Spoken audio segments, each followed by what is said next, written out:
So I guess you do win. Enterprise will be getting blown to smithereens in about how long, Mrs. McGruber? 32 seconds!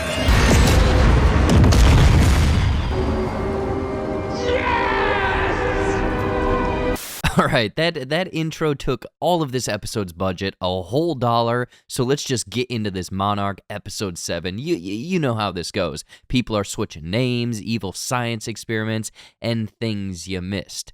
Whip out that keyboard and... Hype the planet! Shut up! As we get into Episode 7 of Monarch Legacy of Monsters.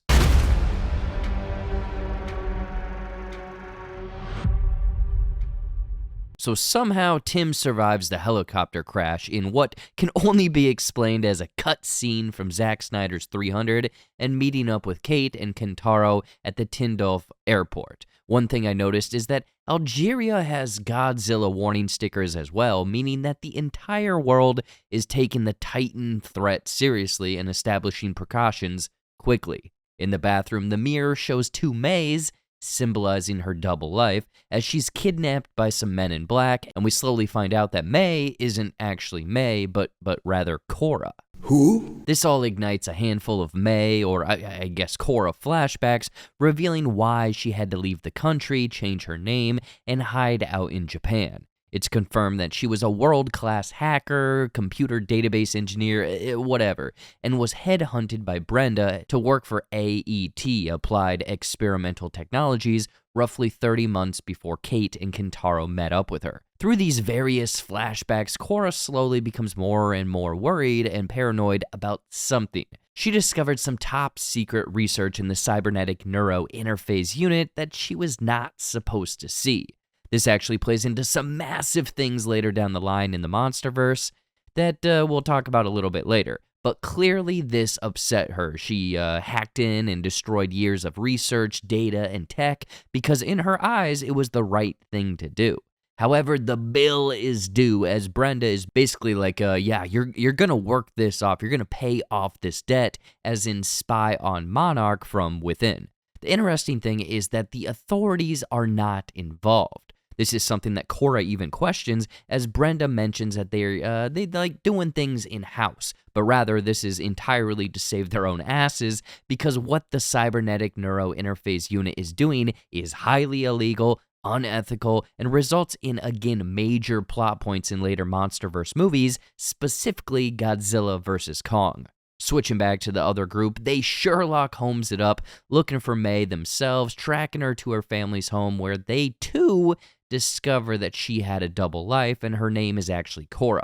Luckily, her sister Lyra isn't buying any of it, confronts them, and informs them about the company, like Tom Cruise in The Firm kind of stuff. This is, of course, where all of the flashbacks fill us in, as they track down AET, with Tim getting the genius idea to use a prototype early Titan alert warning thingy-majobber to cause mayhem. Pun on May, if her name was still May, and they rescue her from AET. Honestly, not much of note happens with this crew, aside from Verdugo allowing Korra to reunite with her family, and the hunt for Hiroshi continues. Last week, Shaw mentioned that him and Duvall were off to help Godzilla, which apparently involves him taking over Monarch Outpost 88 in Fairbanks, Alaska, where Barnes has been conducting research on the mysterious Alaskan Rift. Honestly, give me more of Barnes. What's her deal? Is she a big fan of Dennis Nedry? These are the questions.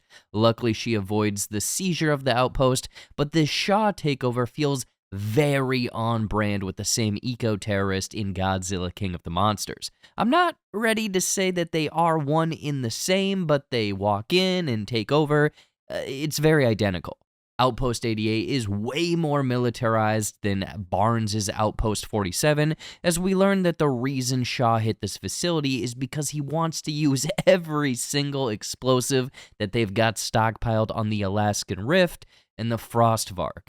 I'm not entirely sure, again, how this is helping Godzilla, but it could be Shaw's idea of stopping more Titans from coming to Earth, therefore Godzilla doesn't need to go 12 rounds with any of these monsters. I think the main reason is because we learned last week he was, smitten for Keiko back in the 50s. However, in 1959, she perished due to all of the bug mutos that look like they consumed her in the Philippines. So potentially he's been holding on to this 60-plus year grudge. It would help explain how he was in a Monarch holding facility, and he's had this bloodlust for Titans ever since. It's all a massive revenge trip for him to, quote, be on the right side of history. I entirely missed this last week, but a massive shout out to commenter Tearful Friend 18 for piecing this together. Duvall's sister's name was Sandra, and Sandra was the wife of Bryan Cranston's character from 2014's Godzilla, meaning that Duvall is Ford Brody's aunt. So she too has, a reason to get revenge on these Titans just as much as Shaw. The ending of this episode kind of has three big reveals. First is Shaw, his team, and a shitload of explosives return to the Alaskan Rift, straight up blows the rift to smithereens. It looks like he also attracted the Frostvark into the massive explosion, and kind of looks like it consumes the fire/explosion before being sucked off. Hey, yo!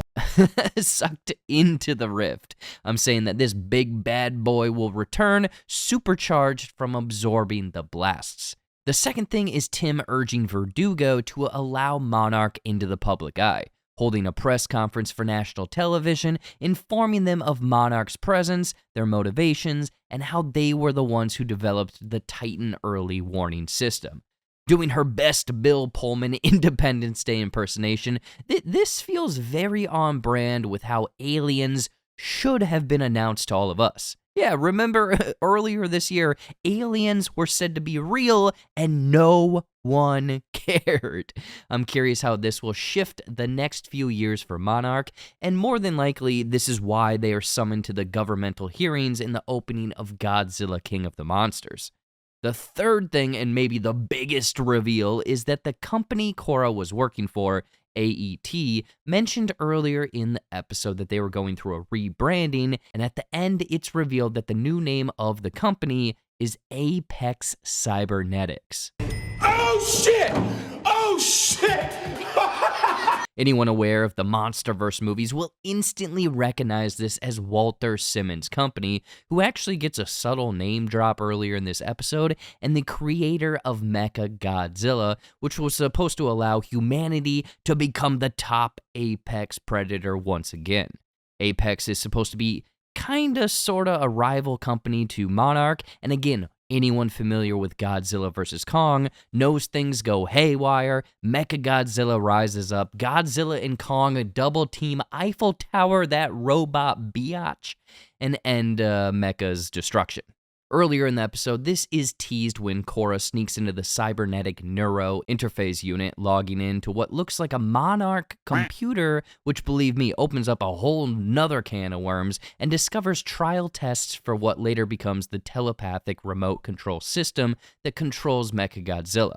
So part of me wants to say that Korra was responsible for the Mechagodzilla malfunction that we later see in Godzilla vs. Kong, because Brenda mentions that she wiped out years of research, therefore meaning that this missing research caused the malfunction. If so, a genius connection to make sense of things. But I'm also thinking that these trial tests, even though, monkeys are the usual test subjects in labs like this, were actually being conducted to learn how to get into the mind of Kong. With this being a Monarch computer, someone somewhere at AET had to have worked for Monarch and used their years of research as a starting point for their neuro interface tests.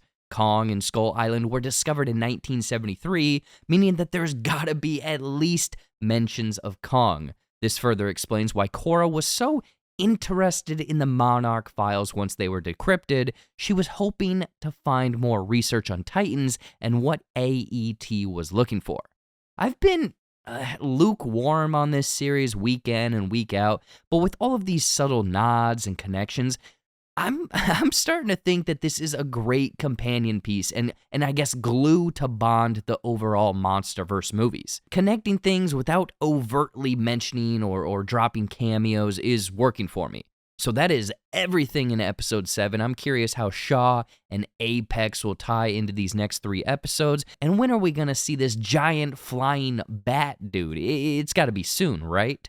But what did you think of this episode? Thumbs up, thumbs down. Is the May to Korra name change as confusing as it was to me when writing this episode?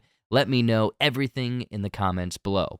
A new giveaway competition has started up, as we'll be giving away 3 more random 2023 Blu-ray movies on the 15th of January, and all you gotta do to get a chance of winning this is like this video, make sure to subscribe with notifications on, and drop a comment below with your thoughts on Monarch. We picked the comments at random, and the winners of our last giveaway are listed on screen right now. So if that's you, DM me on Instagram, Facebook, or Twitter. And if you haven't, check out all of my other social media accounts for my Shorts and Clips YouTube channel, TikTok, Instagram, Facebook, and new Retro Rewind channel in the description. We'll be back next week with episode 8, so everyone, please enjoy your holidays. It has been a long year, so relax, treat yourself, and I hope that it is a joyous time. Bye-bye, and we will see you next week, everyone.